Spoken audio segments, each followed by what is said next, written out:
To begin 4 minutes early now, that is the life. Like a yucky. I like it. Well, setting up the meeting. Possible it even started now. Hold on. There's like a chat button. Oh, support chat. Done. Redirecting to YouTube. Let's see if YouTube is happening. Less than a minute ago it began. Let's turn off my volume and let's share this around. Let's start with the WhatsApp group. For those who are tuning in right now, you guys suck. You're way too early. You guys are like advanced yuckies. In the meantime, I'm gonna manage and invite. Aha. I'm gonna be inviting some guests to join us. I need to drop this a bunch of places. Ah, there we go. Oops, wrong invitation. Let me give a different invitation.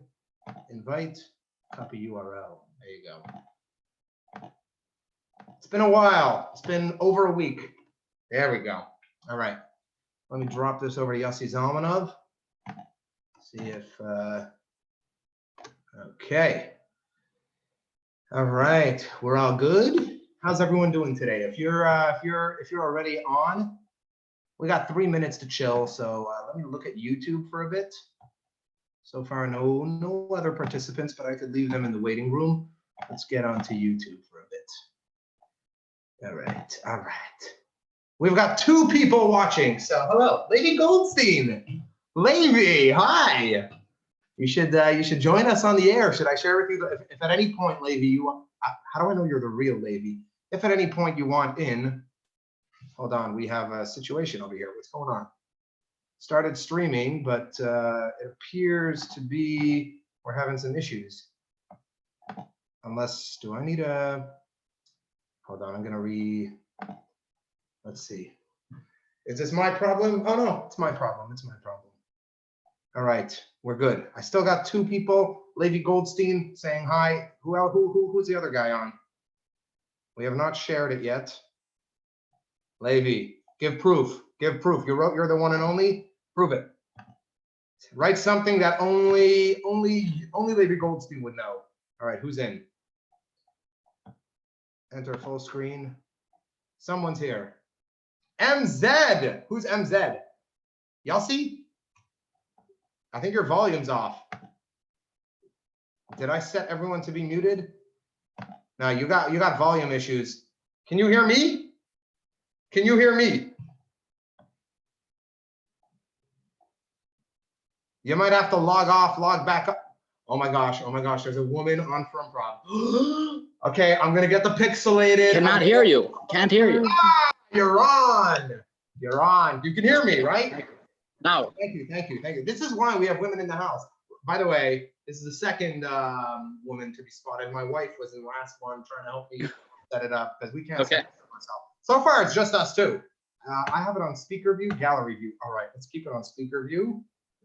And if you want to open up YouTube, I should share the link already. Hold on, Okay. Full screen. How you doing? Me? I'm nervous as hell, but I'm also nervous as heck. But hold on. What are you listening to? Oh, whoops! I'm listening to something. Sorry, my bad. Okay. My mother, Levy. Okay, we have live viewers. My mother-in-law might have contacted you today. Levy, that is definitely you. If you want to join us, just send me a WhatsApp and I'll add you in. All right, I'm posting the live onto our Facebook page. We are live. Oh man, the image is my face staring up at. All right, Post Pesach Frumprov. I don't know why people show up for the setup of this whole thing, but there are some real bored souls out there, such as us. Okay, anyone else waiting to join? Not yet. How was Pesach? Now we lost you again. We lost your volume.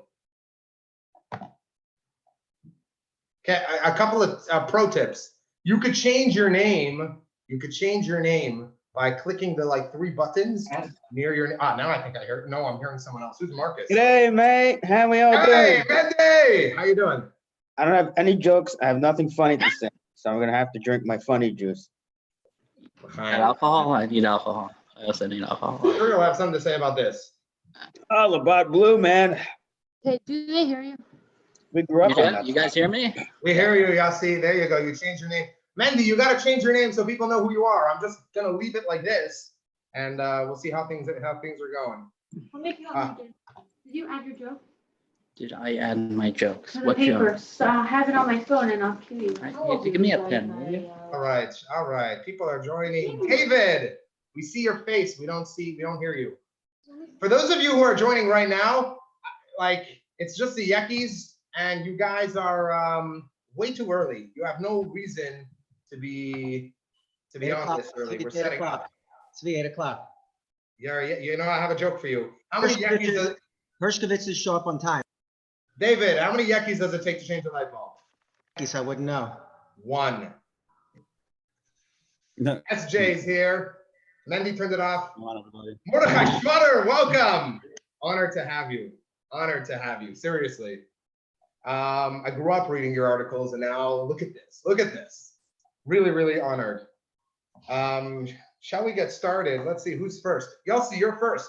Your audio's off again. Oh, look at this. Look at this. Can I go like second, third, possibly? Yeah, sure. Please. We'll see. Saul is supposed to go up next, but he's not here yet. How about the David! headliners? Where are the headliners? Where are the? The headliners are down at they're Mordechai Schmutter and SJ Tannenbaum. They're right here. Hey, SJ. What's going on, everybody? It's good to be here. Nice to see you again. How was your Pesach? Pesach was good. Had beautiful storm. A lot of good food. No program this year, which was frustrating. It almost feels like you're like breaking halacha if you're Jewish and not like going to like Prague or something. I don't know. It's weird. Did you do your own program at home? Okay, but I'm like, it could be Like with the tea room and everything? there's different. Yeah. We had a tea room. We had like parents complain about the that their meat wasn't cooked enough and a demand for a refund. We had everything. All the usual bits. That's only because Get you're people after the manager and demand because their bank they work at was tremendous. It was a classic program experience. All right, let's see if anyone else joined the waiting room. We have a whole bunch of people who are supposed to go, but we're waiting for them. And David, what's going on? I see you got the picture of the Rebbe in the background with you. And that's pretty much it. That's your set, I imagine. Is there anyone else who wants to go early? I could go first. I could just say my set. Should I just let loose? Yes. Go for All it. right. Yeah, sure. Someone needs to be the carbon, and it's appropriate time to be the carbon. Shout out to the 22 people watching at home. Thanks Yeah. for tuning in, guys. They're probably all from Israel and England. Those are the only guys awake right now. Right now, all parents, like my wife is with the kids upstairs, putting them all to bed. All right. All you guys are. Like 13 Are they all of your these people relatives? by accident because they thought it was like an update on the health situation, and now they're just confused. That was a good question. Are they all my relatives? It's weird, but I've had a relative in like the past 3 or 4 Frumprovs. One relative in each Frumprov, and David is my cousin. So I somehow convinced him, threatened him. One of his children. I know where he lives, somewhere in Florida. And yeah. All right, shall I get started? So for those tuning in, first of all, if you have the coronavirus, See how many people are on? There's 6 on it. Oh, I can see it from hey, too much background noise. I might have to lower the volume, folks. Okay, for those tuning in, if you have the coronavirus, be aware that we are directly responsible for several deaths from people not being able to breathe from laughter. And tonight we've got a great bunch of people. I'll read off the names because I forgot who they are. Yossi Zalmanov, he's right there, top left. Saul Auerbach is not here. We've got David Goldis. Am I pointing right? Yeah. Saul Auerbach is about to join. That's Jay Tannenbaum, great impressionist. He's gonna be up soon. Mordechai Schmutter right down below. We've got Zach Saltman who will be joining us soon. Mendy Margolin right here. Dov Harush had to cancel last minute, so to make the minion, we'll just give my son a chumash. Yoni Chanowitz, who should show up soon, and myself. That's the order. How you doing? How you doing, Saul? So we have a request. Do you want to go first? I'm good. How are you, sir? You're You want first. jump right in. I think second would be best. Second will be better. All right. Okay. What time? I'm just gonna roll with it. All right. So Pesach, great time. Hey, oh, you know what? I'm gonna just mute everyone. Hold on. Seems a lot easier for me. Mute all. Powers of God. Appropriate timing to do this. Okay. Pesach. Pesach is a great time when we celebrate the David. How did you unmute yourself? How did that work? All right, let's start over. See, you could set it up so that all the people like not talking, their windows could go away, so you could just see the performer on the screen. Yeah, that's a good idea. Let's do speaker view. There we go. But then I need to mute everyone again. Mute all. I'm not going to allow them to unmute them. I feel like I'm new at this, although I've been doing it for 5 weeks. But now, like, you're the only face I see, even though I'm speaking. Let's go back to gallery view. I like the gallery view. Gallery view makes it that if you like pull off something like this, you look like a jerk. So that allows people to, users choose the view. All right, but they're seeing my computer. Okay, folks, let's get started. So Pesach is a great time. Pesach is a time when we have, we celebrate the, our escape, freedom from one of the greatest civilizations in history by just acting like complete neurotic morons. We spend a month just cleaning our entire house, cleaning our everything. Erev Pesach this year, I went right outside my door, and in front of my house, my van, all 4 tires were completely flat. And when I went to look inside, the airbags were all popped. I thought it was an anti-Semitic attack until my wife told me that she was sick of last year's chumras. So she decided to get back at me, and she checked for chametz really well, made sure the entire car was completely no chametz at all. But it turned out to be really good because we found 3 soggy pretzels on one of the tires. So for your information, folks, you're going to want to cut holes in your tires, future Pesachs. We removed the windshield washer fluid, all the gas from the tank, and Baruch Hashem. I mean, the truth is it was unfortunate because on Chol HaMoed we had to we didn't even get to go on any trips because of the quarantine. So that's one of our traditions, is all that cleaning. And another thing we do is a great tradition for many years to commemorate our freedom from Egypt is we argue. We all have this dream, like this year, we're in quarantine. I came up with this idea, a vision of mine, and ordered beautiful, beautiful Pesach pajamas, lots of games to play in the middle of the Seder, ordered great wine, grape juice, a whole bunch of special flowers. Everything was going to be so beautiful, and I imagined a lovely meal with lots of singing, lots of playing. It finishes late at night. But then reality set in. Almost from the beginning, it was arguments. You gave him more grape juice than me. Grape juice all over the table. There was, when we went to wash, he was sprinkling each other. The breaking of the matzah, it broke into 10 pieces. Tati, what should I do? We lost some of the afikoimans. It was terrible, a big disaster. The kids, the manashtana, one kid forgot the manashtana because there was no class this year. So he had to read it out of a Haggadah. Another kid doing the entire Yiddish version, and forgets it halfway through and starts over. And my daughter decided to do Manashtana and Dothraki. It was ridiculous. By the time we got to going outside to carrying to see Elio, and I'll be opening the door, my son demanding to hold the candle, dripped some wax on me, and opened the door, and I just yelled, "Schweig! Schweig, all of you! Go to bed!" Anyway, but arguing is something that, there's a lot of it is related to hunger, like you're barely eating the kids by karpas, stuffing their face with all the karpas, and then demanding a minute later that they're starving. And you think that you're going to finally get some food, like it's a suda, right? You're going to eat some delicious food, and eventually you get some matzah, and then you get a little bit of marar, and then comes kairach, the worst part of the entire Haggadah. For a guy renowned for his patience, Hillel Azuke, you know, he just couldn't wait to get rid of it. Pesach, matzah, maror, I'm not holding it any second. Let's make a sandwich. I'm done. Right? Like, and you stand on one foot until I'm done. You know, but by the way, side story. A self-hating Jew once came to Hillel and said, teach me the entire Torah while I'm standing on one leg. So Hillel responded, love your fellow person as, you know what, get the heck out of here. So the whole Haggadah filled with arguments. You know, I realized that it's not even us arguing. Like, this is something, tradition that has been for thousands of years, 2,000 years ago. Look inside the Haggadah itself, and you'll notice the entire Haggadah is a record of all the arguments that happen. We literally need to have a bowl that has a chip in it on our table.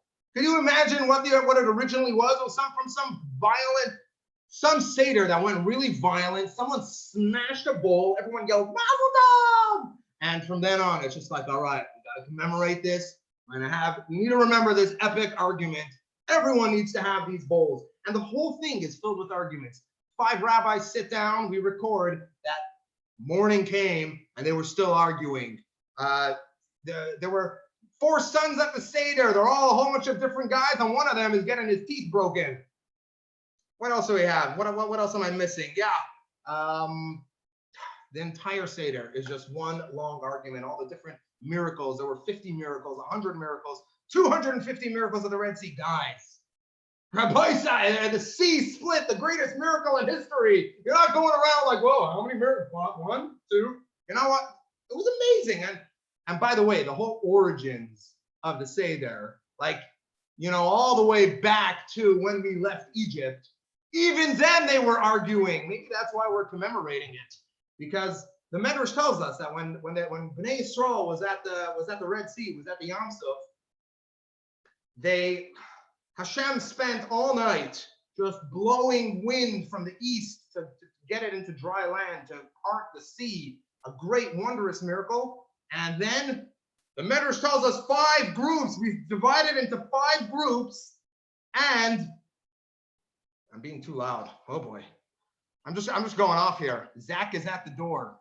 I don't see Zach at any door. All right, that was Elio and Ohi. We divided into 5 groups, and all of it arguing. Hashem's like, here, go walk through this path. And one of the groups is literally like, guys, let's daven to Hashem. And until it finally reached a point where this, you know, like one guy, Nachshon and another, he got fed up. He's like, all right, I'm walking home. And he just started running through there. And I'm telling you, trust me, this Nachshon and Aminadav was the dad of 4 sets of 6 couplets. All right, trust me, I know this. Now, even the splitting of the sea, Hashem was like so fed up with our arguing. Like, he's like, you know what? I'm not gonna make one path. We're gonna make 12 different paths, because you need all the different groups. Like, you know, like Satmar's like, all right, I'm gonna walk, but I don't want to go with the women. They need their own path. You know, the women needed their path of their own. Chabad wanted their own. Well, everyone wanted to put Chabad in their own path. Like, you take your mitzvah tanks and you find a different line. All right, and go take the Erev Rav with you. I know what you guys are planning to do. You know, the Yekis, they're like, all right, we got to go in exactly single file. We want to make a straight line. Reform didn't even know where the line was. Anyway, so that's pretty much the 12 paths that happened. And I need a breather. Huh? I need some baby fingers, which brings me to the point of the Mashiach Suda, right? That's the worst part. I mean, as a Lubavitcher, like, I love Pesach. Pesach is great, but Pesach is great, but Mashiach Suda is by far the worst part. I mean, I remember the days in my family before Mashiach Suda when there was happiness. Mashiach Suda, in my opinion, it was invented by the women because, hold on. Do you guys hear that? Do you guys hear that? That's my kid crying. I'm going to unmute you all because we're getting a lot of comments. You know what? I'll do my Mashiach Suda part later. I'll unmute everyone. Hold on. All right, we're back. And Is there someone else in the house? Of course, kids are going to bed. You'll hear them screaming. It's less distracting to viewers. Only the performer is on screen. I can change it to only the performer on screen, but in our experience, if someone else says a word, then the entire thing shuts down. But you know what? We'll do next. Yossi, you ready to go up? Not ready at all. Saul, want to give it a shot? Yeah, my service is. I'm still working to improve my service over here. I need to go second at least. So, Saul, who's your service provider? I'm afraid to say I don't want to give them a free ad. Yo, Well, I Svi. don't want to give them a promotion. They're pretty crappy. yeah, But well, anyway, what's up, SJ? yeah, I think I should- it's less distracting for the viewers if you only have the comic performing on the entire window. Yeah. So Okay. if I think you I'm go to ready. the top 3 dots in the top right corner, you can have everyone. I'm gonna you do can that. have- I'll hit speaker view. Not a I problem. think I'm ready now. You ready now? I You think working so. out with, Yeah. Bell or Sprint or what do they have? Videotron. What do they have? I am not. I wouldn't say. They'd have to pay me to say their name. They'd have to pay me. My internet company would have to pay me to say their name with nobody around in front of a bunch of people. They'd have to pay me a good money. They have to give me 5 months of free service to mention their name on Frumprov. You know, that's a free ad, and even they say bad publicity is even publicity, because especially with Jewish people, like they might be thinking, hey, it might be bad service. It might mean it's cheap. So good Well, price. Saul, I'd like to introduce you, ladies and Yes. gentlemen. Saul Auerbach. How you guys doing? How you guys doing? Thanks for tuning in, everybody. This virus is kind of weird now. I work in funeral homes with dead bodies. That's actually true. And I got to tell you, I went to work recently. There's like 20 bodies in the family room, which they're now making into refrigerators, believe it or not. And I see 20 bodies stacked literally together, one right next to the other. And all I can think of is, hey, what's weird? Whatever happened to social distancing? And I got to say, I want to talk again about Pesach, Passover. It's I know we're all kind of bored and sick of it because, what Jewish person isn't? But I can tell you this much, there's only a few times a year I can really talk about it. The rest of the year, no one even cares, and right afterwards, whatever. But we're right afterwards, so I'll talk about it. Anyway, for those of you who aren't Jewish and are watching, Pesach is Passover. And it's also the only Jewish holiday in which even kosher food is not kosher enough for most Jewish people. It's the song Agansior Purim, which is a whole year Purim. I sing that even on Pesach. And I think Pesach is God's punishment to the Jewish people for what we did on Purim. He's like, hey, you want to get drunk? Sure, just clean your house for a month. I'm going to be mopping a floor at a comedy club for that joke. Not for Passover. I don't think Jewish dormitories would ever be clean. And I'm very surprised that God requires us to drink 4 cups of wine on Pesach, because that's not enough to deal with Pesach cleaning. I'm sober, but even when I can't go 8 days without, when I have to go 8 days without eating bread, I want to have some vodka. And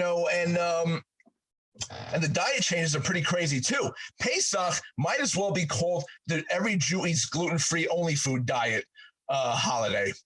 I messed up the joke a little bit, but whatever. There's another name for it, but this is the kosher show, so I'll keep it clean. Every gluten-free Jewish person's Manishtana question on Pesach: why is this night like every other night? This actually happened. Someone once called me and asked me about a charity, and they're like, we're calling to help poor people for Pesach. And, we have a campaign. We're helping poor people for Pesach who can't afford food. And I'm like, you must be calling to help me because I don't have any money. I'm a comedian. I don't make much. No, they think comedians make money. Ha, they should only try this. And so his response was simple. Okay, bye, thanks. If you wanted to know why I don't make any money, I could have showed him a clip of my comedy. And by the way, whenever you hear a Jew say next year in next year in Jerusalem, I'm a little clumped. Whenever you hear a Jew say next year in Jerusalem on Passover, I mean, he really means to say next year in Miami. Anyway, 420 was recently, the National Pot Smoke holiday, and, I'm sure when 420 comes out on Pesach, a lot of Jews are wondering, they're wondering, how do I make this kosher at Pesach? And they're also thinking, I'm like the matzah. I can get baked in less than 18 minutes. I'm gonna get fried. I'm gonna get fried somewhere else for that kind of a joke. Anyway, I also wanted to say something else. I also can't decide. I can't decide what's more annoying: Pesach cleaning or Christmas music, or a month of Christmas music. My bad. Yeah, see where I am tonight. I literally just woke up an hour ago. I want to tell you a true story that recently happened. I went to a civil court because I have a delinquent credit card debt. And yes, they're right. I owe them money. You could imagine why.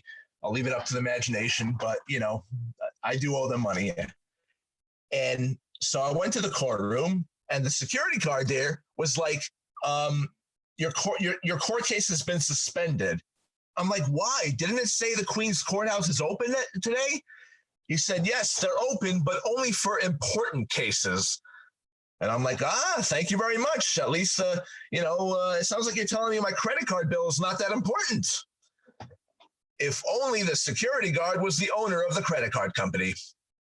I want to tell you a little bit. I heard that some people in the NBA, the National Basketball Association, for all those yeshivish guys who don't chas v'sholom watch TV and sports or whatever that the Tuma is, whatever you call it. I heard the NBA is looking to, bring back basketball games, and in order to, for safety reasons, they're going to force people who play defense to have to stand about, 6 feet away from, the player while they're playing defense, which will be an average day for a New York Knicks game. I'm going to let you go. Thank you very much, Shalom Face. You're mute. Unmute. How do I do? There we go. That was All great. right. Thank you. All right. Before you guys forget, make sure you all friend me on Facebook, Saul Auerbach. Saul Auerbach, you can find him on Facebook, on Instagram, on Twitter, LinkedIn. Are you on LinkedIn? I don't even know what that is. I'm too old for that. You mean you're actually successful? Thank you. Guys, Twitter. okay. I should have asked this before. We did this at the first one. Someone told me it's better when you just let the guy roll and mute everyone. So if you go on full screen. So if anyone doesn't want to be muted, doesn't want everyone muted during their set, let me know. By the way, for those viewers in the audience, we're doing this on a weekly basis. Every single Wednesday night in Mirza Shem, we're going to have a Frumprov, and you're welcome to join if you want to try stand-up comedy. Just reach out to us. Up next, coming all the way from New York City, Yossi, whereabouts? Are you like in Crown Heights? I live in Crown Heights right now. Yes, I am from Crown Heights, and I live in here. And can you hear me? I can hear you. I was wondering, in Crown Heights, they have like a fruit tree go by the streets. What was that about? A what? A fruit tree. Oh, I didn't even know about this. I didn't see it. You gotta look outside your window. You can't. I've been I see like it's boarded over. So, by the way, I wanted to comment. You mentioned that like you hate the month of Kratzmach music, but you know that like right now we're about to hit a month of acapella. Way worse. I take Kratzmach music over this any day. Oh, kill me! Put a bullet through my head right now. Yeah. All right, Yossi, you're ready to go. Yeah. Yossi, you're muted. I could probably unmute you. Hold on. No, I cannot. Yossi, you want to unmute yourself? Yes. So I'm unmuted. Yes. Okay. Guys, yeah, I guess so. Yeah. Yossi's first time. Do you want us? Do you want us muted, or do you want to hear the laughter? You know what? Can I like start out with the unmuted and then see how that goes? Absolutely. All right. Okay. If it's going too much off of you, too many side notes, I will just mute people. That's the power of running the show. All right. Yossi Zalmanov, ladies and gentlemen, Yossi. Thank you. All right. So I guess before I get started, I wanted to say that somebody made me aware that there's a new book out by Manis Friedman, 20 years after his first bestseller, New York Times bestseller. It's called Why Don't People Flush Anymore? And it's a commentary on our 21st century state of unawareness. Okay, that is, and now onto the, okay, so there's, what's it called? There's a whole lot of news about the Orthodox reaction to the coronavirus. And I think it's a little overhyped. I mean, there's obviously something to it. That's between us. And but you know, this is not the first time. If you remember during the measles the measles outbreak, and they were having a field day with that, and there were certain communities that were really getting it hard. And I was around that time, and I overheard some woman and one of these assertive, like confident, aufgeklärte Hasidic ladies telling her friend that she's for my benefit, so that you know, to kind of overcompensate. She was saying that that she had her son on a vaccine drop of an IV drop rather of vaccine. That's but I don't think that's necessary. It's a little too much. Fine. Now I don't know about you, but there's a whole tractate, and there's parts of the Gemara that talk about the concept of istiness. Now, istiness is something like an OCD type of personality, and I think, you know, but I think there's a spectrum, and everybody falls somewhere in that line. I think everybody has it. I don't know about you, but if I'm at a wedding or a bar mitzvah and there's like a smorgasbord over there, and I just made a plate, and somebody decides that then is the right time to start a conversation with me, yeah, I'm blocking my plate. You know what I mean? I'm like, you know, yeah, I know exactly what you're saying. You think you can like, and then I try to figure out how many T's and P's were in this sentence. You know what I mean? And okay, now I was in Borough Park actually again not too long ago, pre-corona, so this time I think it was, and someone invited me to a Rebbe's Tish, one of the Hasidic Rebbe's. I'm not sure which. I mean, I'm not going to say which one, but I guess you guys can figure it out. And I asked them. I was very nervous, and they kind of brought me to him, and I asked him for a bracha that I should get along with my brother, but I was so nervous at the time that I accidentally said, "You think you can get along with your brother?" That was Woo! all right. So, Mute. You're not just entertaining me. okay, good. Is anyone else on mute? Apparently, there's okay. Now, by the way, so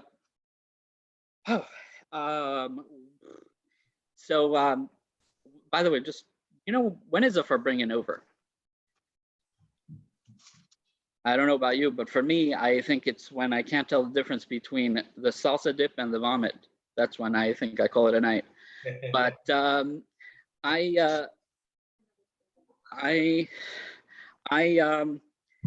remember growing up, I was very confused, you know, growing up in this kind of community and with, you know, so somewhat of double standards. I remember growing up and there was Tanakh class and there was Nach class, and you know, people said that the rabbi would give a shir and he would tell people about, you know, he would be teaching Tanakh, and of course there were certain things that were very much censored and certain things that were not. Somehow violence and gore got a full free pass. I recall that you know, it'd be like, okay, so we're in Perek Yud Gimel Pasuk Beis, and so the man says to the guard, "Let me see your general," and he says, "Absolutely not." So he says, "Okay, fine, have it your way," and he debowels him and puts his stomach on for a hat. And then there's blood and guts everywhere, and people are knee deep in blood and guts, and there's, you know, they're wearing it as ornaments. And and then he sees a woman, and oh, you know what? You think we can maybe think we can skip this part. I think some coffee spilled on my page over here, and I think we can, you know, skip a page. No, rather 2, 3. You know what? Nubby's over, and that's the way it would be.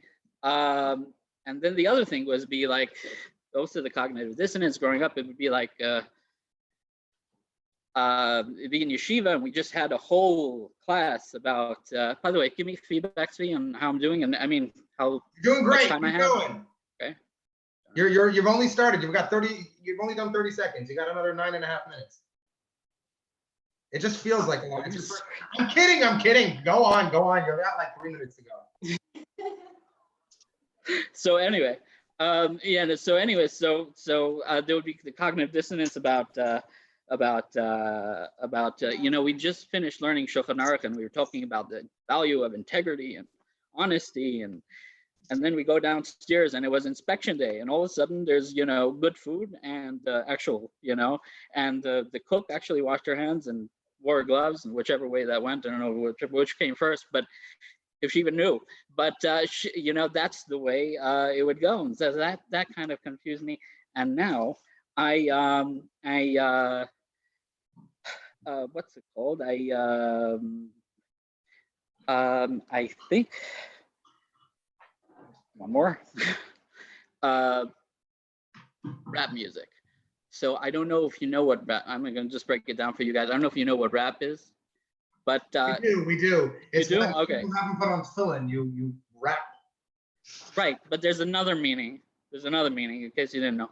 I only know because the person on my block plays it really loud, and I think it's spelled R-A-P or whatever. It's anyway. But the whole culture is like very hypocritical. Like and on one hand, they're talking about every single bazillion that's out there, and on the other hand, there would be like, you know, it'd be an award show, and they'll be like, you know, I like to thank my man Jigga, and you know, Tommy, and my main man Yoshka Pendrick, and he's wearing a crucifix that you can actually crucify someone on, and that's like I think that's just a little says something about that whole culture. But anyway, I think I am done for now.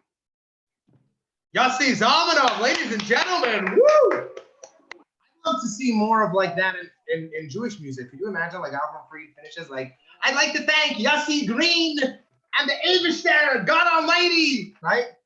All right, next up, let's keep this moving. David Goldis, where are you? Where are you, David? You're muted. You gotta unmute.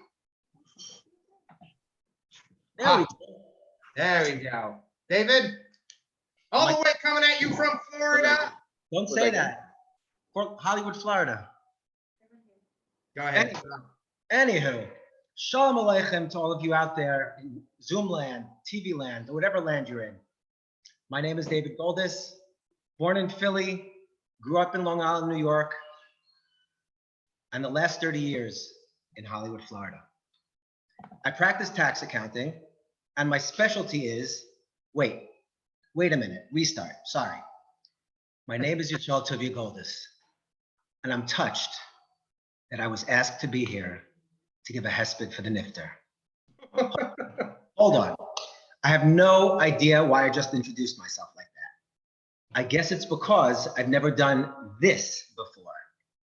I'm only used to talking in public when I give a tax seminar, speak at a funeral, say a few words of Divrei Torah at Shalosh Yudis, or speak at the Shabbos meal, or make a scene.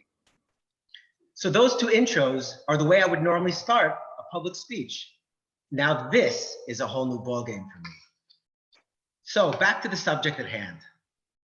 Gemara Shabbos, Lamed Amud Beis, that's 30b for those of you who don't speak Gemara talk, talks about Rabbah as opposed to Rava, 4th century CE, mind you, who when he began his shiurim at the yeshiva for Tzvi, started off with a milsa de b'dechusa. He used to say something funny. and the crowd went wild. And they would then put into a good mood and it let off some pressure for the speaker and the students, because now he hopefully had the crowd in the palm of his hands. After that, he began his shiur. Everyone was chill, no more nervousness. But here's the issue. This is a comedy show. So starting off with a joke to put you all and myself at ease won't work. It's my job, my contractual obligation to tell jokes in this forum. So what do? The opposite of what I'm used to, and start off with the Dvar Torah to bore you and put you all to sleep? I won't do that. But if I do, you won't care if I'm funny or not, because you'll be sleeping. Or do I start off Chabad style? Not taking any pot shots at Tzvi, and take a 30-second break so you could all go get your bottle of vodka and do a shot or three. Then the pressure is totally off. I can tell all the Litvish jokes I want, and it wouldn't be an issue for the Hasidim. Wait. Before you throw your Kiddush cups or dinner at the screen, know this. I'm part-time Hasidish, though it's of the Belzer variety. But I'm at the hell many times during the year, as Tzvi's brother Rav Benny, can attest to. And on the desk in my office, I have a really nice picture of myself with the Rebbe. Back there. I'm definitely part-time Chabad.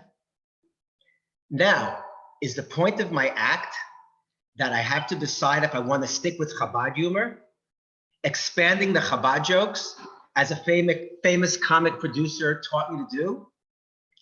That if I have the audience in stitches, stick with the topic? Or do I go on to the next topic I plan to speak about? You know what? I couldn't care less what you think. Let's nix the other topics and let's stick with 770 jokes.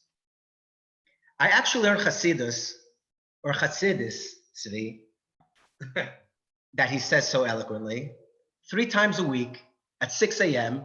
with Rabbi Lazer Barash. Shout out to Chabad of Hollywood, Florida.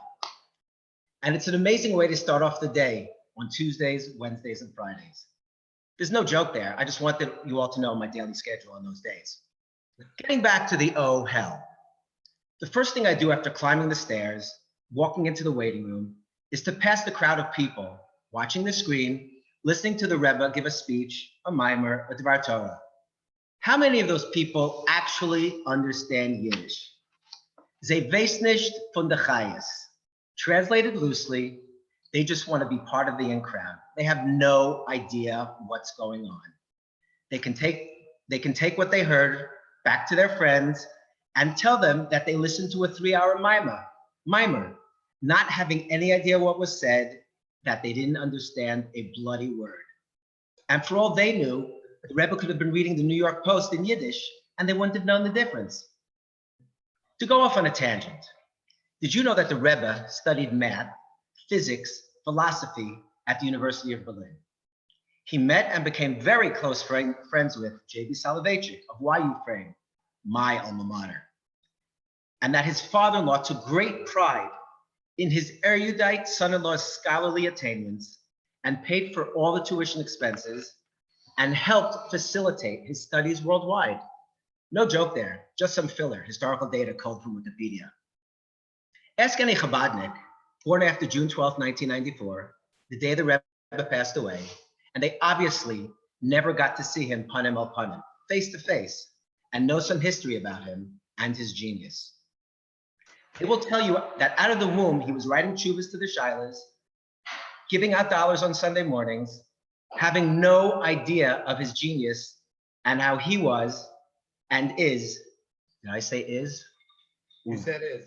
Ooh, that's a problem. You guys might be thinking that David's a Mashiachist. I'm not. I go to the Ohel to see the father-in-law and the son-in-law. So the Rebbe was a paradigm of Torah Umada. And that's what I love about him so much, because that's how the Rav Soloveitchik, ran YU. Getting an education and not sponging off the government, like every other household in Borough Park with a 10K chandelier in the entranceway. And having a real paying job is the way to be. I think I've run out of time. And I haven't even gotten past the reception area of the IHOP. I've got so much more material to talk about, like sitting at the tables, writing those long bakushas, changing one's leather shoes for Crocs. And what about those famous chocolate chip cookies that were all blessed by the Rebbe before he was nifter? Tune in next time, if there will be one. But seriously, folks, all of you out there in computer land, it's truly been an honor to be here in my living room, sharing some levity with you. Hopefully, my favorite cousin Tzvi will invite me back. But the mishpacha deal, that's a whole nother story for next time, assuming there is one. Tzvi, are my 3 minutes of fame up? Your 3 minutes of fame are up. Yeah. You Thank outed yourself as a Thank you, folks. Thank you, folks. Have a wonderful, relaxed evening. I know I will, as soon as I say to the kids, off to bed. Thank you. David Goldis, ladies and gentlemen. Let's unmute everyone. All right. That's it. That was your first time Me, performing. I'm trying to draw with my Of computer. audience. Yeah. Perfect gallery view. Great job. Ah, we hear you, Mordecai. You hear me? We hear you, finally. All right. Next up, good job, David. It might have been because it's plugged in. Next, oh wow, we got puppets here. Hold on. We have a puppet behind. What's his name? Kaparis. Sure. Next up is coming all the way from somewhere in New Jersey. SJ, where do you live in New Jersey? Edison, New Jersey, He's really good, man. my home. Coming all the way up. He is the best impressionist. He is amazing. Ladies and gentlemen, SJ Tannenbaum. Thank you very much, Svi. Appreciate it. It's good.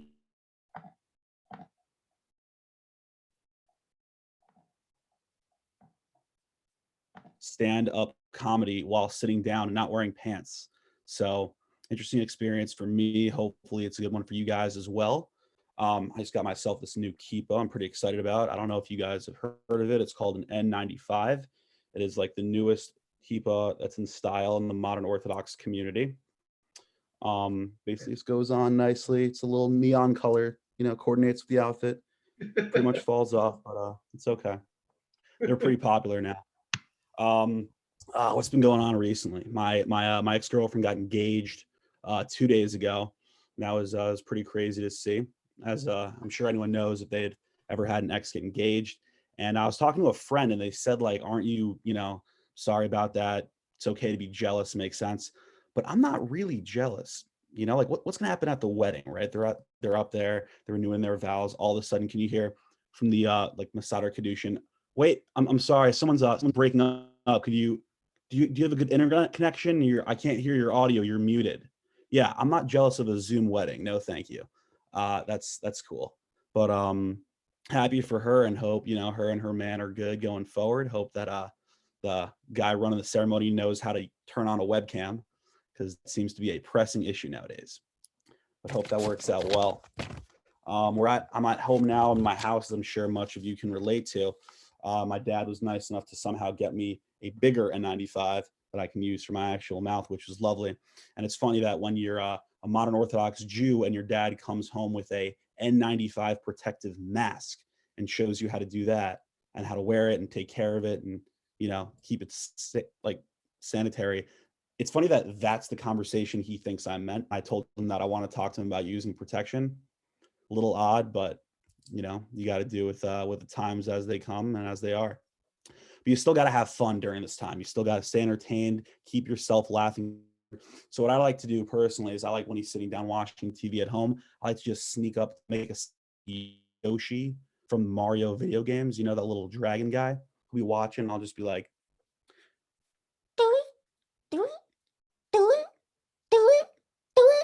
Yoshi, Wabu, Yoshi, Wabu, Daru, Daru, Wabu. drives him nuts, crazy, pretty random sound.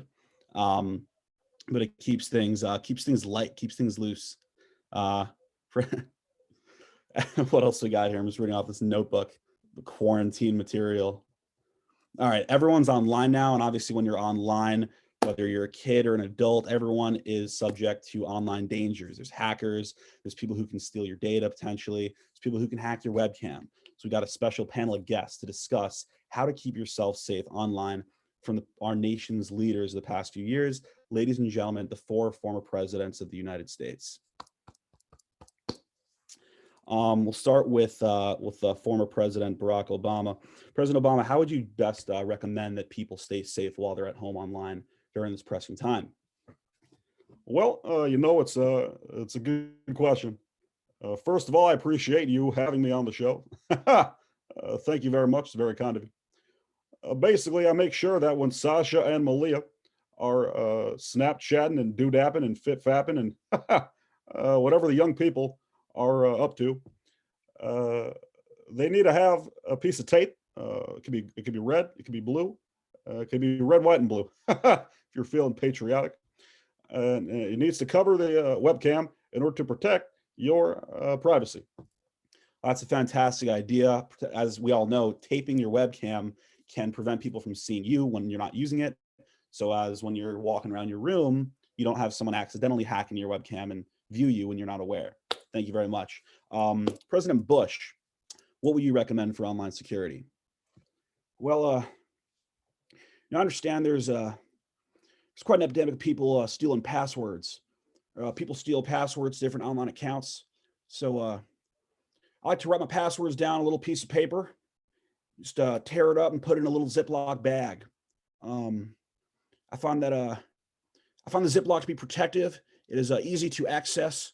Put it under a mattress sometimes, does the trick pretty well. Whatever keeps the bad guys away, to be honest. Once in a while, you even put it in a little safe if you're feeling extra paranoid. Don't know what kind of sites you're on, but everyone's a suspect nowadays.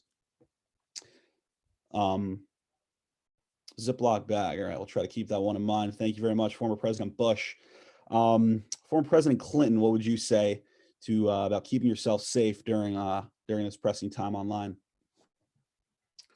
Well, I think we all know, based on experiences in the past that have happened to certain unlucky individuals, that no matter what happens online, it is most important to be safe in person, specifically in the Oval Office. Oh, all right. We have children watching at home. This is a Chaf K, Star K kosher-rated show. So we will get away from that topic at hand.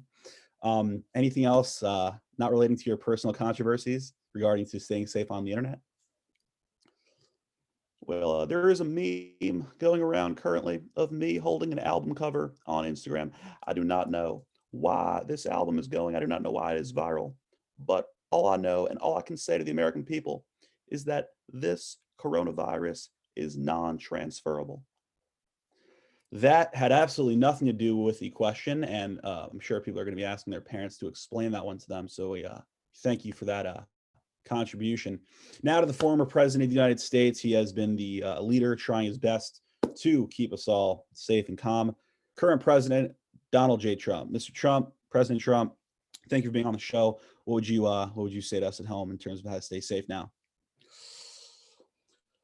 Well, it's so good to be here. It's a tremendous opportunity. There's probably right now there's 83 people watching, which is a tremendous amount of people. It's a lot of people, really. It's unbelievable. It's a lot of people. It's not quite as many people as how many people watched The Apprentice on TV. I don't know if you've heard. You should probably Google it if you haven't Googled it to this point. The Apprentice was a tremendously successful show. It happened. It was on for 8 seasons. It's true. You should probably check it out. A lot of people watched the show because it was a tremendous show. It was very good. We had great people on that show. Specifically myself, this does not have anything to do with my question, just to point that out. But you are the president, so I'm going to let you continue.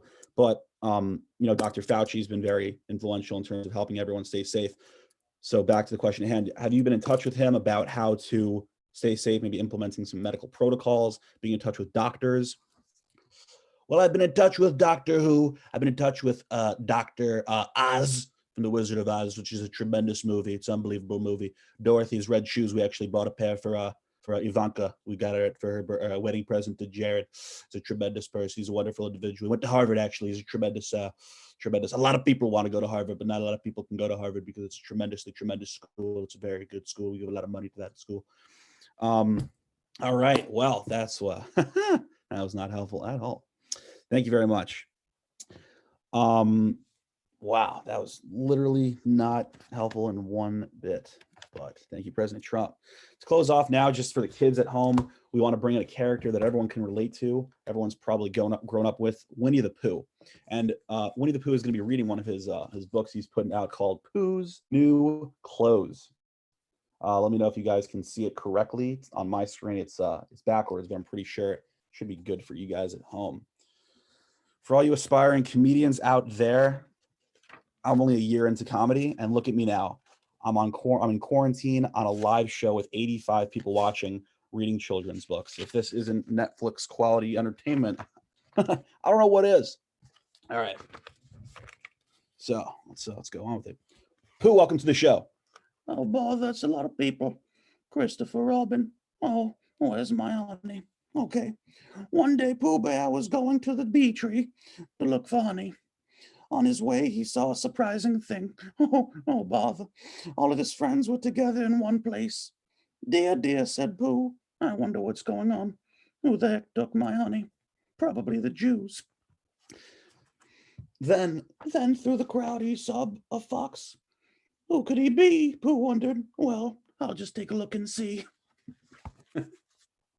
Oh my God, that was probably the stupidest bit I've ever done, but I had to get it out there. To close off, we'll just have one more guest, one of my favorite impressions to do, Sebastian Maniscalco. Sebastian Maniscalco is currently one of the most famous comedians in the world. He has sold out Madison Square Garden in back-to-back shows. He has multiple specials. I highly recommend you guys check out. Sebastian, what are the most annoying things to you currently going on right now with quarantine, pandemic, coronavirus? What's been on your mind? Listen, people, I'm at home. We can't go to stores because people got to stay 6 feet apart, whatever. Listen, my wife's Jewish. She can't stay 6 feet away. There's always, honey, we should go out to the park. We should take a nature walk. We should take a nature walk. The hell's a nature walk? People, why the heck during a global pandemic would I want to go look at a tree? Look on a tree online on the internet. You can Google it. You know, Google it. I don't know what Google is. You can Google it. You can look at a tree on the internet. People are like, oh, well, honey, let's go for a run. Let's go for a jog. I'm feeling angsty. Oh, you want to go for a run when there's people dying because you said hi to them and a germ particle hopped on your hand? No thanks. I'll pass on that one. Appreciate it. Thank you very much, Sebastian, for joining the show. Thank you, everybody at home, for tuning in to the Frumprov Post Pesach experience. Appreciate, big shout out to Svi Hershkovich for organizing this whole. And thank you very much for letting me perform along with all you other great comics. Thanks, everyone, for tuning in. That was my Jay Tannenbaum. Wow. That was hysterical. You should have seen the audience. My son here was just laughing. He's hiding right now, but In the I'm gonna bind chase room. him to his room, to his bed, hopefully. SJ, where can people find you? Yeah. So I'm on all types of social media. Instagram. all my social media is either going to be at SJ the Impressionist, or if you just search SJ Tannenbaum. Nice. TANNBEA. All right. Once again, SJ Tannenbaum. Great job. I'm not Good on. Good going. Up next. Great job. Up next, Thanks, guys. I've been reading Appreciate his stuff since I was a kid. Seriously, it's an honor to have you on here. He's written a ton of books. He is the #1 Frum humorist in the world. I'm just sucking up to you right now. And I don't want that chicken looks threatening. Ladies and gentlemen, Mordechai Schmutter. Can you hear me? Y'all can hear you. Oh, nice. Let's slowly mute everyone. That's surprising. All right. So so here's the thing. I realize that a lot of people are, suffering right now. And, people are like, how do you make jokes? So tonight, no, I am. I don't mean to be insensitive or anything, but there are people out there who need humor and who need laughs. And you know what they say, laughter is the best medicine. Is that true? I've always been a big proponent of that, mainly because I can't afford decent health insurance. But I mean, is laughter the best medicine? I don't know. It doesn't hurt. On the other hand, if you go to a hospital like that, you're going to see any doctors tickling their patients. You know, coo. How are your broken ribs now? Any better? No, they don't tickle the patients. The medical community tends to frown on that. In fact, the medical community tends to frown on pretty much everything. If laughter is the best medicine, then why are doctors some of the least funny people you'll ever meet? I mean, they're heroes, but you visit them and they're like, you need to lose weight and stop eating things you like. It definitely does work as a medicine. You know, it helps people deal with stress, depression, social anxiety, heart disease. And if you see someone fall and hurt himself, you can laugh and laugh, and it makes you feel better. So I definitely think we should promote it more as a medicine, you know, get it out there so more people know how to use it. Like we should have commercials, sort of like those other drug commercials, where they introduce a medicine and it usually has some weird alien sounding name like Zolax or Kandahar, but they never say what it's supposed to combat. But apparently if you take the medicine, you could throw a football and help your spouse across a brook. We don't know exactly what laughter heals either, so it'll fit right in. Like you could say, ask your doctor about laughter. All those commercials say that. Like that's my job now, to go to the doctor, such as just like random medicines, and I don't even know what they do. You know, should I be taking Voldemort? Yeah, that sounds good. You'd be able to do magic. Though if we did a commercial for laughter, we'd of course have to put in, you know, all the warnings. You know, laughter is not for everyone. People who hate life should not take laughter. Do not take laughter if you're holding soup. Side effects of laughter include snorting, shortness of breath, dizziness, uncomfortable bystanders, wheezing, spitting out of food, watery eyes, loss of balance, and uncontrollable urination. But the thing is, people have to think before they make jokes, because not all jokes are factually accurate. Like there's a famous joke going around that goes, I used to cough to cover the sound of my farting. Now I fart to cover the sound of my coughing. But the thing is that there's a flaw in this joke, because I just read last night that, and this is true, you can't just spread coronavirus from breathing and coughing. You can also spread it by farting, which is kind of obvious, you know, in hindsight. That was bad. If it's inside you, it can come out no matter which direction you cough from, an upper cough or, you know, a lower cough. This is a real study. Real doctors said this in Australia. I don't want to say down under. So if you go out, for goodness sakes, wear a mask there.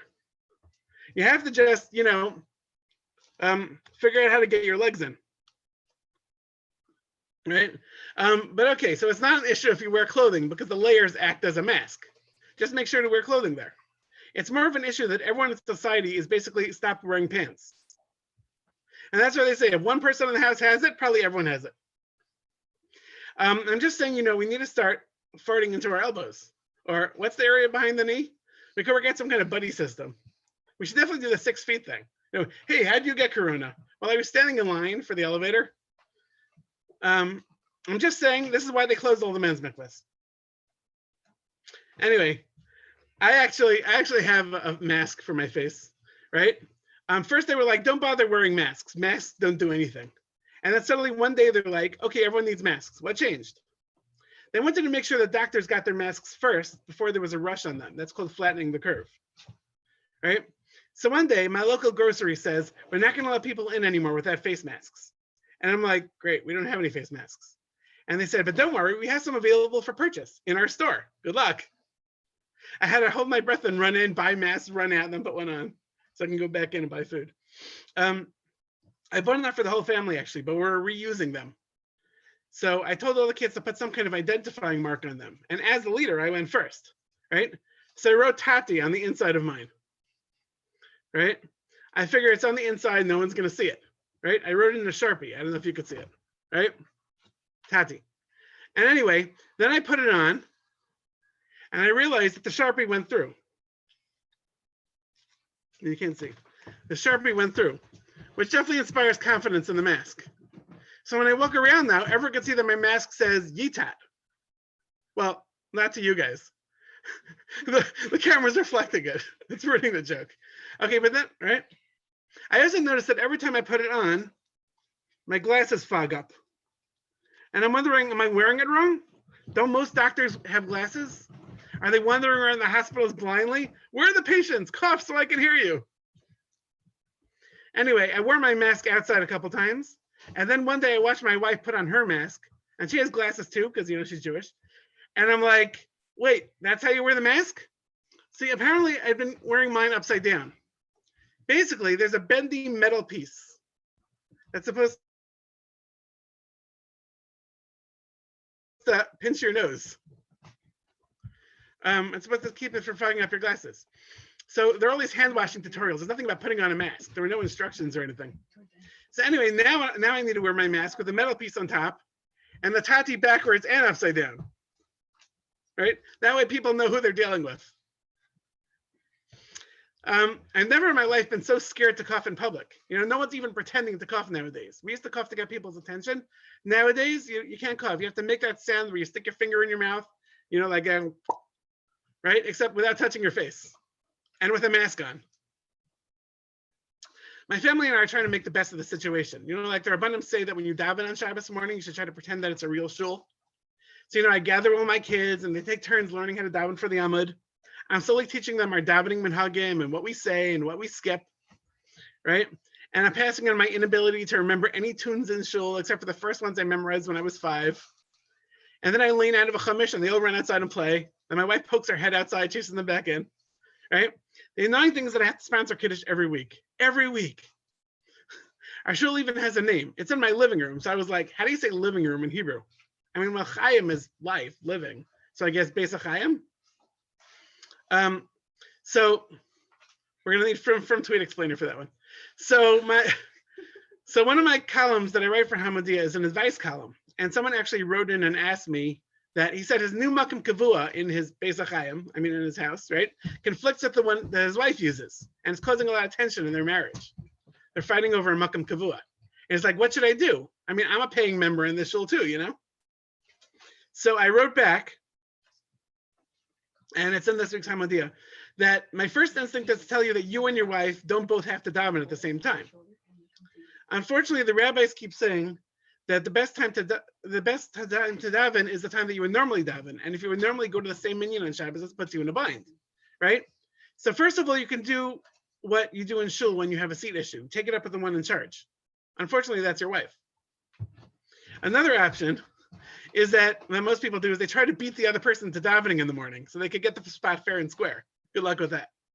At least it gives you a reason to get out of bed in the morning. Alternatively, you could put a stender there the night before so she knows it's your spot. The best option, the rabbis say, is to daven v'sikin. And this is why, in case you were wondering. The rabbis know what they're talking about. Anyway, this whole thing is why a lot of men seem to be davening on their porch these days. Another thing that I mentioned in one of my Hamadia articles this week is that younger couples have finally stopped freaking out about making their first Pesach, which is nice, right? Now they moved on to freaking out about making their first Shavuos. Okay, so if you're able to make Pesach, Shavuos is easy. You don't have to kasher your house for Shavuos. I mean, Bnei Yisrael have to do it that first year, but that's about it, right? And anyway, you could probably buy like a Shavuos box or something, and then a post-Shavuos box, right? Okay, so what would be different this year for Shavuos? Well, for one thing, a lot of people are suddenly going to realize that they've been consistently counting a day off for like 5 weeks. Another difference is that you're going to do the all-night learning thing in your own house. So I guess that means the whole family's staying up. Also, Shavuos night learning in pajamas. Also, the Shavuos night spread in your house is definitely going to include an omelet station this year. Plus, you finally daven v'sikin for once. And your 3-year-old's going to have to say Brachas HaShachar for everyone. Also, your wife is basically getting flowers that you pick up on your lawn. Most likely ones that were planted by her or your landlord. There's no way the florist is an essential business at this point. Most flowers probably think we went extinct. But that's about it. The point is I'm not so worried about Shavuos. What I am worried about, everyone doing on their own this year, is Lag BaOmer. Anyway, that's it for me. I've got 7 books out. You can buy them. Probably not because the stores are not essential, but do what you can. Wow! Mordechai Schmutter, that was hysterical. I was cracking up the entire time. Phenomenal. Ladies and gentlemen, Mordechai Schmutter. So what's your latest book called? It's called Dear Mr. Schmutter, They're Asking Me, question mark. All right. Right? 1 second. This is what the cover looks like, but it looks like backwards to you, obviously, because it's No, we got it forwards. It looks backwards to you. Oh yeah, for some reason, yeah? backwards to you, but to us it's okay. Oh, awesome. Yeah, we all right, saw so this is what it looks like. Actually, somebody sent me an interesting question for my column that I'm going to run in a couple of weeks. This is basically a mock-up of my desk, and there's some Post-its. I don't know if you can see them. This book came out in December, right? One of the Post-its, I don't know if you have the book at home, says, "Buy more sanitizer." Mordechai, I want to. Navi? By the way, Mordechai, I wanted to tell you I really enjoyed your article a few years back about traffic and traffic complaints and the traffic laws and all that. It was great. Thanks. You're not a Navi, you're a neo-Navi. I'm one of those low-level Naviim that I'm wrong like 90% of the time, and I don't know ahead of time what I'm going to be wrong about. But you know, Are you on anywhere else besides in Hamodia and the books? Like, can people find you on social media at all? let's see. I mean, you know, I'm on Twitter, I'm on Facebook, but not much. I'm syndicated in a lot of other magazines. I mean, I'm always looking for more. If you have a magazine in your area, Five Towns Jewish Times, I think, right? What? You're in the 5 Towns Jewish Times, right? I'm in the 5 Towns Jewish Times, Lakewood Shopper, Yeah. Jewish Link of New Jersey, Jewish Link of something else. All right, Ami sometimes. Ami and Mishpacha, if you're watching this, and we know they are because there are no women in this. Sheikh Chabad, if you're watching this, talk to the guy down there, okay? Oh, I've been on CL Live a few times. Yeah. My articles are in CL Live. Now you've made it. Oh, yeah. Nice. Well, by the way, I also have a show in my basement. We call it Chabad of the Tachtonim. Because Tachtonim in Hebrew is Hebrew for basement. That's my. And something else. Sorry? And something else. And something, okay. No, like Dir La Yisbarach B'Tachtonim? Yeah. In this world. So, yeah, it's Chabad of this world where, yeah. I have a yeshiva education. I know these things. Next up. All right, next up, coming all the way from Crown Heights. He's performed before, one of my favorite sets ever. It was amazing. You ready, Mendy? Mendy Margolin. He just walked out. He just like that. He left Could us. be panicked. Could be he panicked. Maybe that's part of his set. Yeah, let me just mute everyone. I see in the background there's a towel coming in. Hold on. Is he a dead person? Social distancing. That was on purpose. You never know where this virus could go.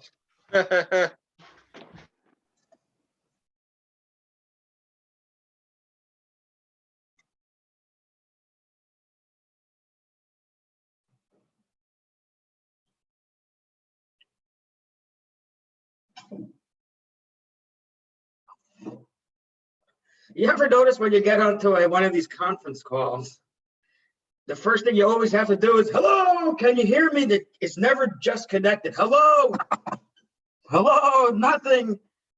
Nobody knows what's going on. 1 second, give me a minute. Amen. Yeah, we just have a porch minion going on over here. I'm inside, I'm safe. Amen. Amen. Okay.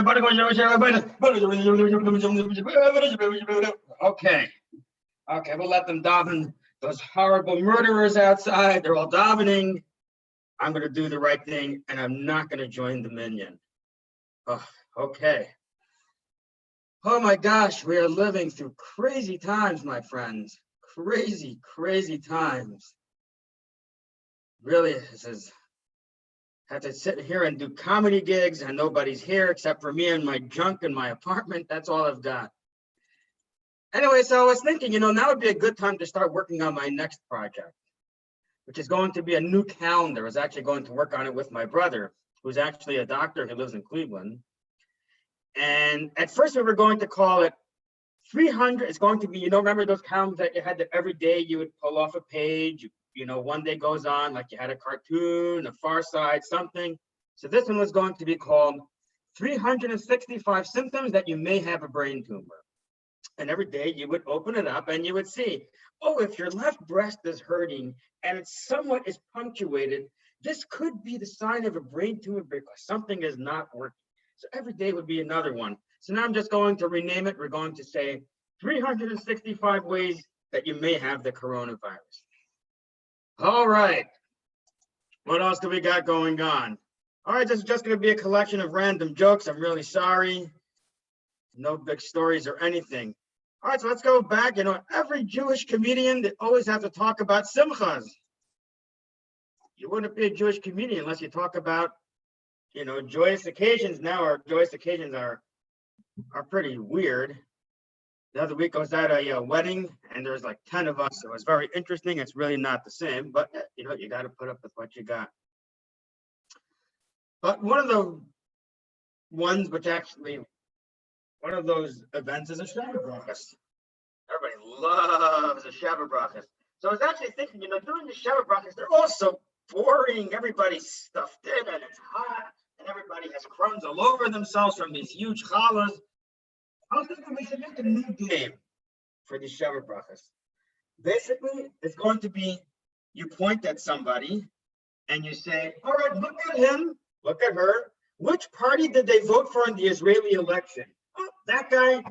Oh, he looks like he is Datila Umi. Ah, he looks like he's Shmoni. Ah, this guy looks like he voted for Ahmed TV. Just a new game that I thought about that maybe you could go and play. All right, let's see here. On the topic of Israel, by the way, you ever listen to the Israeli radio? My goodness, they sure know how to make things sound serious. I've never heard more serious news. Every single day, it sounds like there's a plague or a nuclear war. I mean, listen to it. זה חדשות של היום. היום, כל הנגיף שפה בארץ, זה היה ממש במצב חירום. אם אתה הולך לים הכינרת, אתה הולך ואתה יכול לראות שמה הרבה מים. And then suddenly in the middle, there's this really stupid advertisement. Oh, zoom, zoom, zoom, גלגלה, זה המצעד בכל הכי הטוב בכל העולם. And suddenly they go back to being serious. המזג, even the weather is very serious. המזג האוויר פה בירושלים, זה ממש שמש. השמש זורחת בכל הארץ בכל תבל.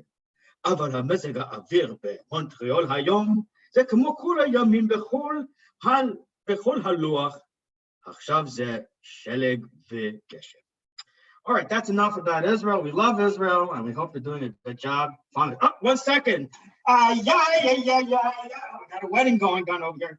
We got all kinds of crazy crap that comes to our windows. We have weddings. Unfortunately, we have funerals. We have concerts. Uncle Moshe came by. Oh, God,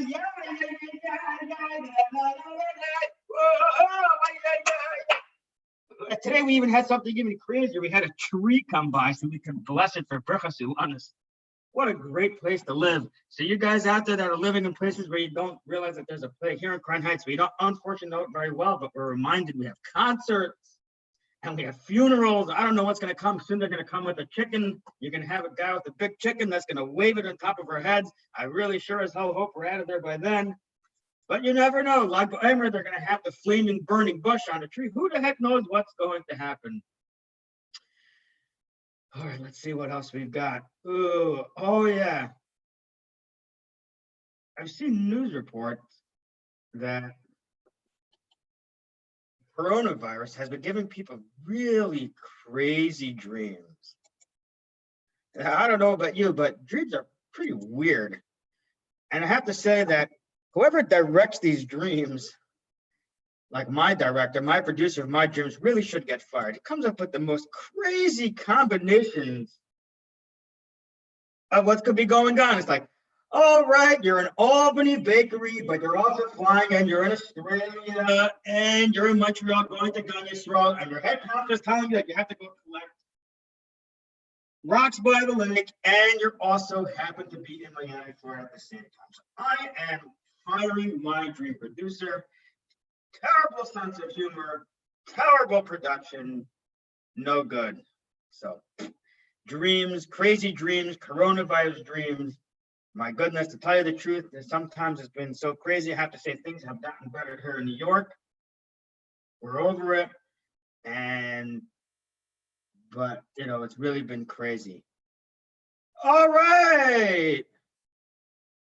We're talking about Jewish comedians. You know, there's one of the other things that Jewish comedians always have to talk about is Jewish music. So just imagine for a second that Avraham Fried was a rapper. I mean, what would he do? Okay, everybody.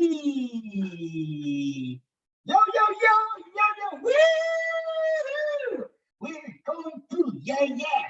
It's Crown Heights. It's the best place because we're going to have all kinds of stuff. Yo, yo, yo, yeah, yeah, yeah. The producer. Yes, he agrees. Yeah, having freedom rap is probably not a good idea, if I could guess. Wow, it's really quiet in here. Okay. Just to end off, we have all these Jewish songs. We grow up, we daven, we read things, and sometimes it's hard to think of what are we actually saying? So sometimes we daven and we don't really understand what we're saying. We're saying it because it's the words, it's music. I mean, just imagine and this style has really come out into Jewish music as well. We have a lot of music that we just sing psukim, like Ketzad meragdim lehifnei haka. Imagine we would sing that in English. How does somebody, how do we dance before the Kala? She is nice, she is nice. I'm sorry, this is a clean show, so I'll have to stop. Let's do another song. How would that translate into English? It is a generality. What's a generality? A generality in the Torah. It is a generality. Oh, 1 second. Oh, wow, what's coming by here now? Oh, my goodness. This is incredible. It looks like Overnight Camp has found its way to the flatbed truck. Wow, I'm so excited. I don't even want to know what's going on over there. Anyways, everybody, it's been great. I hope you all enjoyed it. Thank you very much. Peace out. Thank you to Svi for putting together this great project. And see you all next time. Thank you. Thank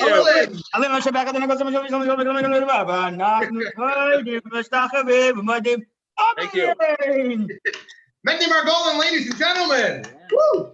Thank you. By the way, talking about Jewish music and Jewish songs, I heard this from either it was Avi Schwartz or Simi Cohen. One of them told me that Chazak, that song, Ish Yisrael, Hu Ya'azoi Ru'uli Yochiv Yoimar Chazak.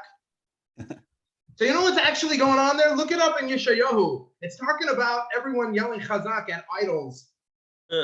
One of those messed up songs. That's kind of like that Yehi Shlomo Rabbah from the Remember that? Yehi Shlomo Rabbah. Yeah, Mendy, you're moving to it. I know you know what I'm talking about. That's part of Kaddish. I always thought the music video should just be performed in a graveyard. All right. Anyway, let's move on.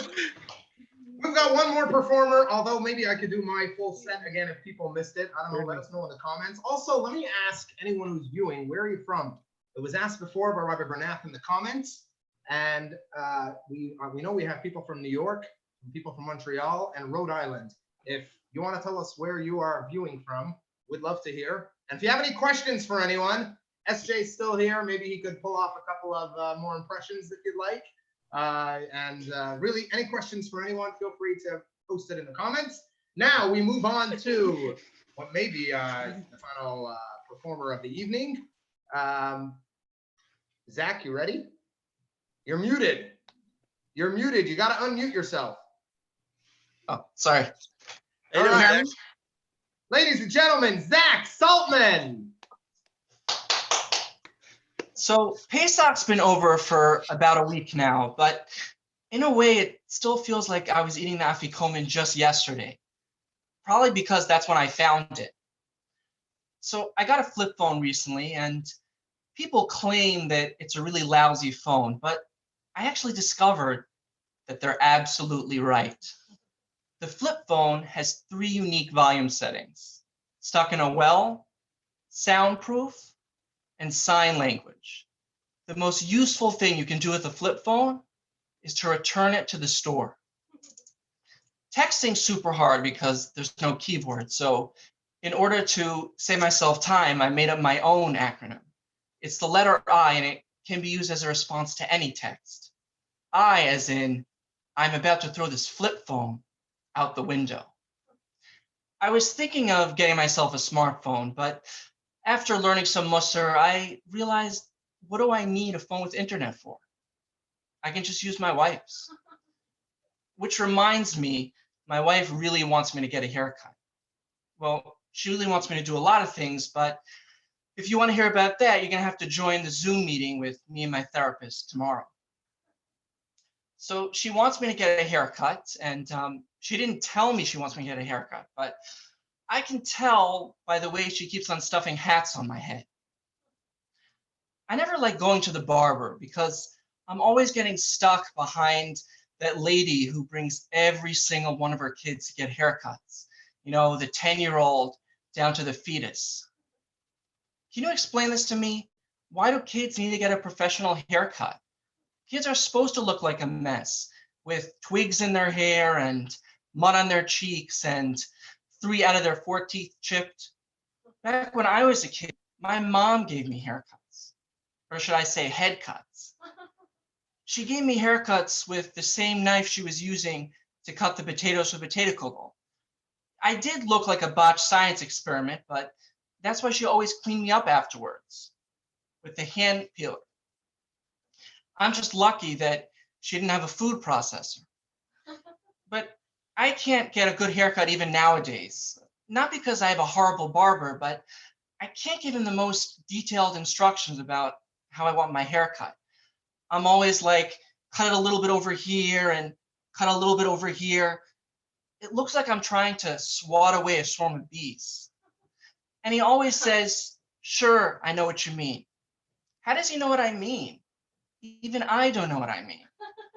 But he's real nice. At the end of the haircut, he hands me that little mirror as if I'm trying on a new suit.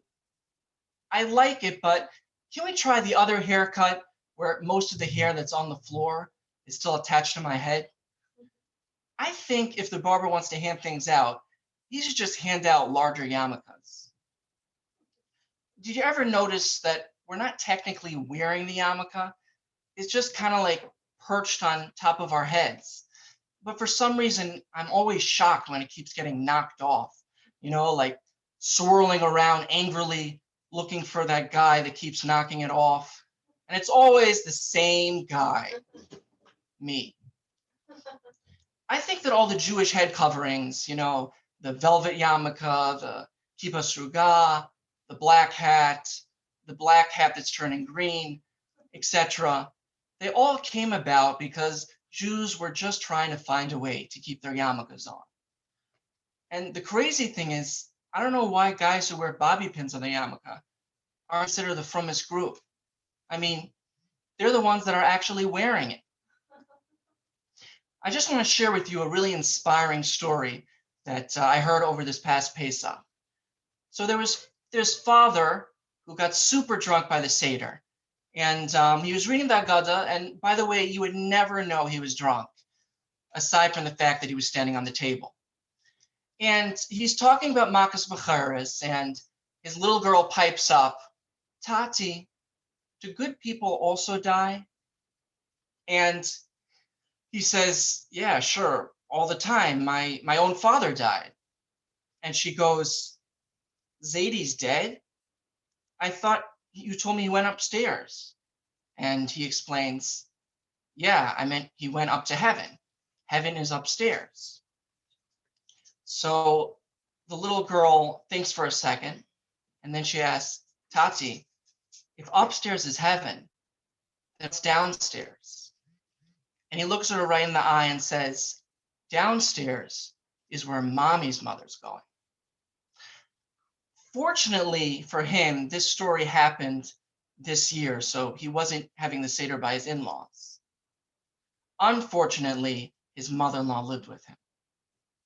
So I want to stay longer, but I have to go and throw my flip phone out the window. But everyone stay safe, and you can follow me on Instagram or YouTube. Okay, that's it for me.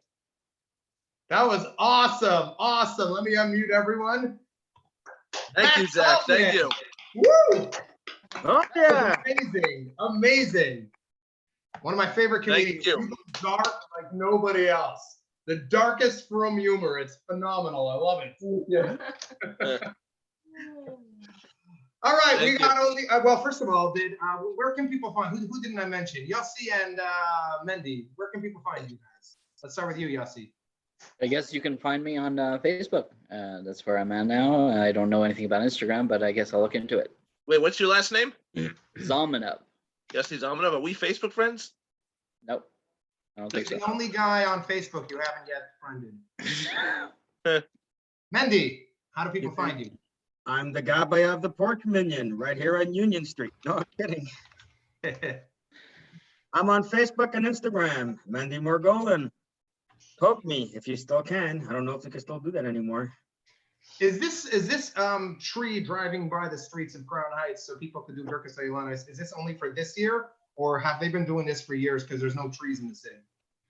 Well, believe it or not, just like there's somebody, magically a lake appeared right behind 770 for Tashlech.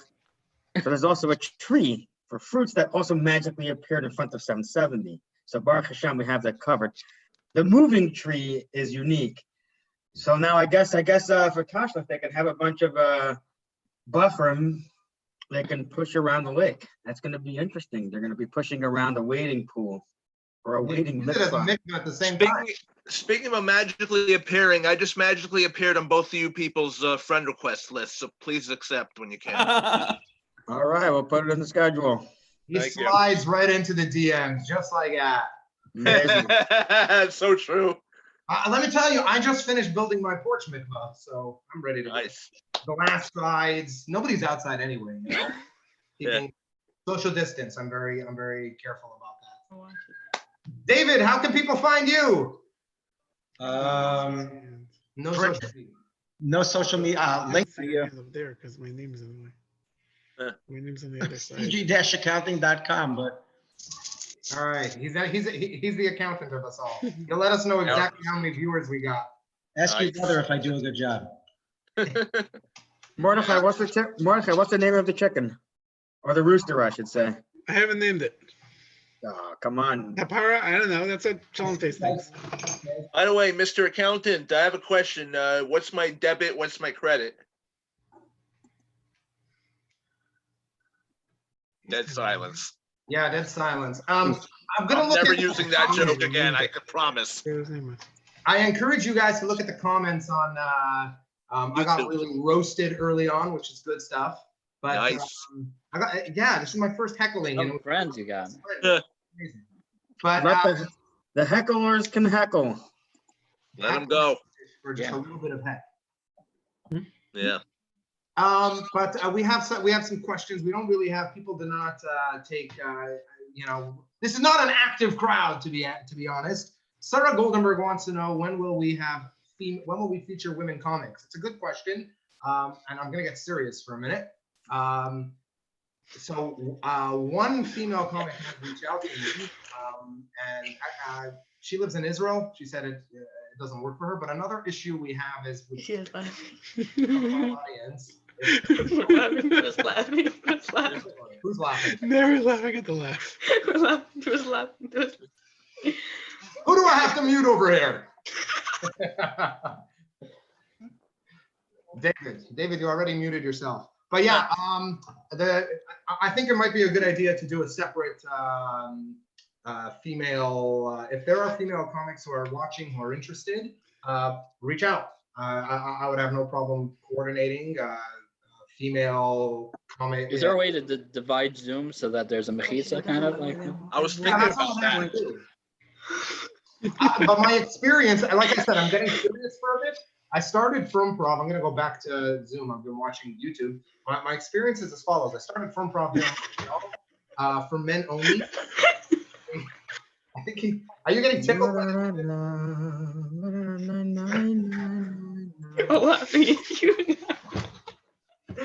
So I started Frumprov for men only.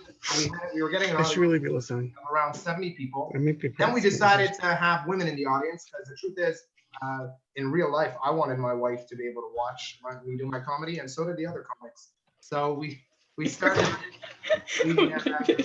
I'm being told to mute everyone. I'll do that. Yeah. All right. So we were, one moment.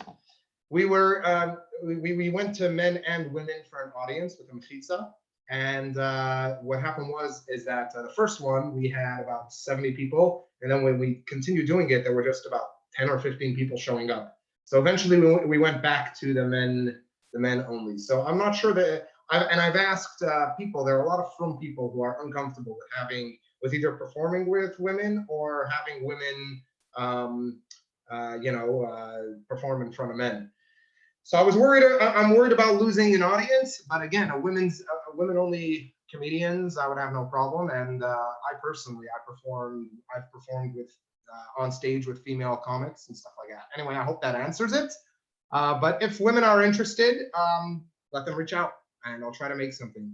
All right, I'm gonna unmute everyone. All right, now all right. What's up? Hey. Hey guys, how you doing? Hello, hello, hello. Now that we got serious. Yeah. Comedy isn't davening, it doesn't need to be separate. So these are fair points. Reach out to me as Shalom Face, and we'll have a chat about it. Bring your own mechitza. Ladies' night. Yes, that's what I'm talking about. I don't mind coordinating a ladies' night. Zalman Poller says the tree will be reused for Lag BaOmer, nothing wasted. That's great. Baruch Hashem. Shalom Face, you think we can get some backstory on how you got that name? You know what? How did I get that name? I think that I called someone that. It was early on when we needed to get.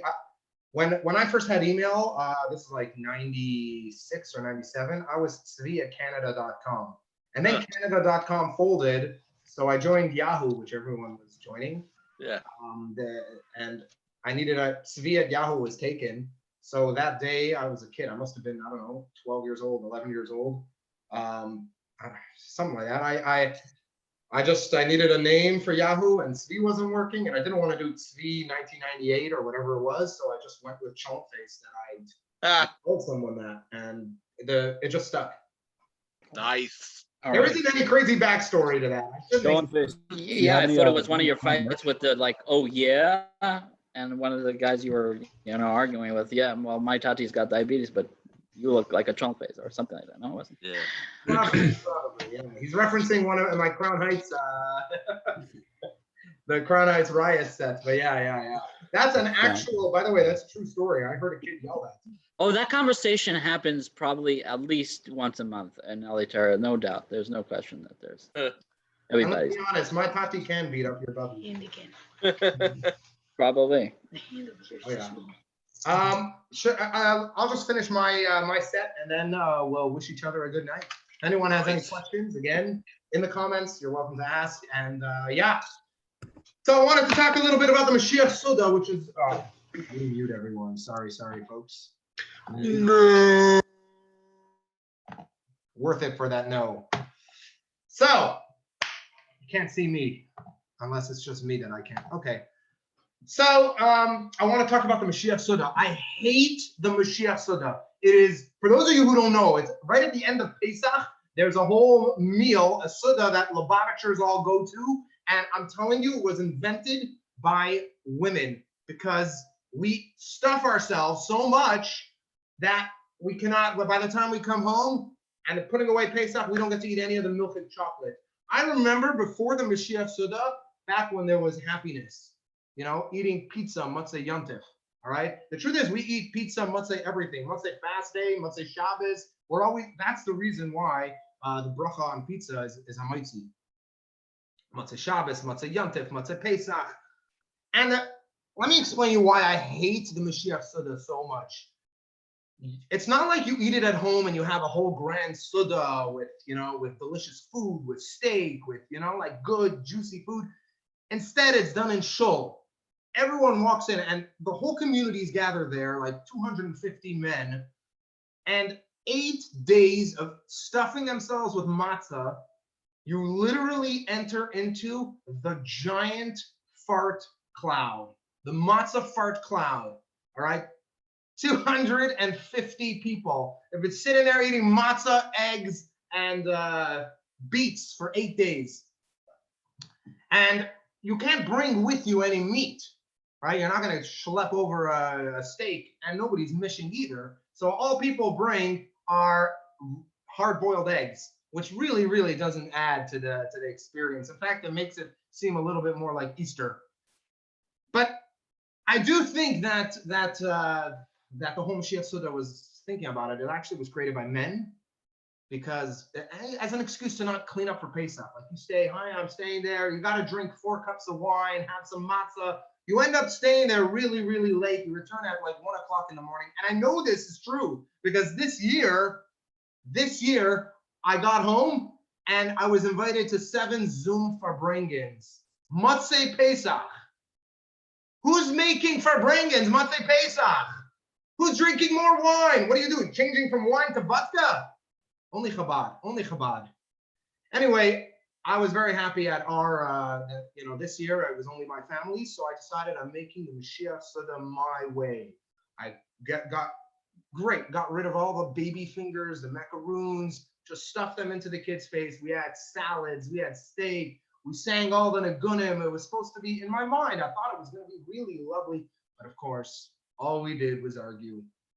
And that's pretty much it for me. There's a lot going on in the chat. Probably that I muted myself.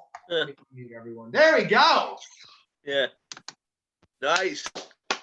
All right. Well done, Shalom Face. Good job. Thinking about that first. Can I repeat it, Mordechai? Sure. I said maybe what if the Last Supper was a Mashiach Suda? I don't know. I did see like a yellow flag in the background of one of the paintings. So you never By know. the way, with that whole fart A lot of phenomenon eggs. that you were talking about, that whole fart phenomena, at least it gives us a little bit of a taste of what 770 is like. By the way, Tzvi, a friend of mine, Tzvi, a friend of mine once got pied in the face with a cold bowl of cholent. Does that count as being a cholent face? Yes, your friend is qualified as a channel. Oh, yeah. Okay. It was cold. It wasn't hot, so he's still alive. Yeah. All right, folks. I think that's it for tonight. I want to thank everyone that joined us. Really, this was fun. SJ, Mordechai, Saul, Mindy, who's gone. Thank you. Thanks for watching, everybody. Yossi, David, Zach, you guys are awesome. Thank you very much for joining. Really, again, we're on every single Wednesday night in Mirz Hashem, 8 o'clock. As long as the city keeps my internet connected. And, I think there's a kid trying to get out your window, Monica. Yeah. He's trying to escape. That's the stairs. Trying to escape from bed. He's going down the stairs or up the stairs? Which? It's up the stairs. All right. Anyway, if anyone's interested in joining, let us know. And have a good night, folks. Good night. And I forgot. Someone asked me to say this. Kail na rafah na law. Amen. Amen. Let's hope everyone stays safe. Everyone recovers. Stay safe and sane. L'chaim to refuah. Take care. Thank you all for watching. thank you. Bye-bye.